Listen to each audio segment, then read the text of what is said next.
सुदूर कोलकाता पखाल दिवस को बेस उत्साहर सहित पालन कर प्रवासी ओडिया माने समस्त ओडिया पर्वपर्वाणी भली पखाल दिवस पालन कर अवसर में शुभेच्छा जणाइछन्ति प्रख्यात सिने निर्देशक तथा कोलकाता स्थित सत्यजित राय फिल्म एंड टीवी इंस्टीट्यूट निर्देशक हिमांशु शेखर खटुआ।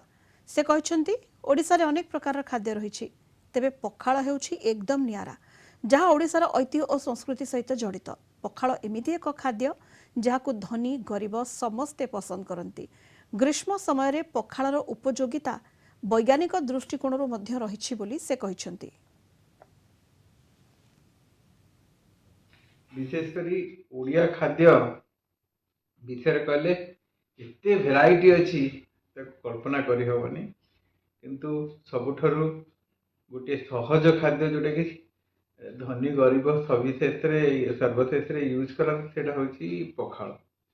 तेणुकरी पखाल दिवसटा को आम माने पखाल खाद्यटा को लेकिन गोटे दिवस आकार पालन करा केवल ओडिशा रे नहीं ओडिशा बाहर विश्व में पालन करा जाउछि। विशेष करके जो ओडिया माने बाहर रही से माने बेसी परिमाण रे एटा करछंती। प्रवास रे रही कलिकता रे जगन्नाथ मंदिर अच्छी एवं सेठी ओडिया रो जो पखाल से ताकू विभिन्न प्रकार केवल पखाल सहित विभिन्न प्रकार व्यंजन रो जो व्यवस्था ताठू बड़ी बड़ कथा किसी नुहे। तेणुक यहाँ मन पकई दूसरी निजर पारंपरिक खाद्य को।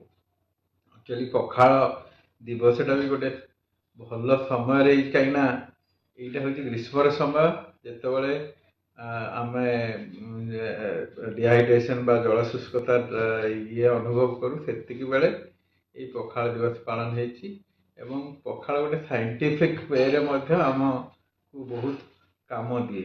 माने बिलरे हल करुवा गोटे चाषी पाखे खाद्यटा पहुँचु पहुँचु समय हो बाटे से नष्ट हो, किंतु जदि पखाल आकार से जीव से खाद्यटा नष्ट हेनी और निजपाई उपकारी हम ता सहित पानी सहित खाद्य दीटा जाक मिसिकी शरीर भितर को जीव। तेणुक पखाल भाया गोटे कनसेप्ट आम ये अच्छी से आम निजे गर्व अनुभव करने कथा जे आम खाद्य को खाद्य खाइबाटा को गोटे सेलिब्रेट भी करवा कथा।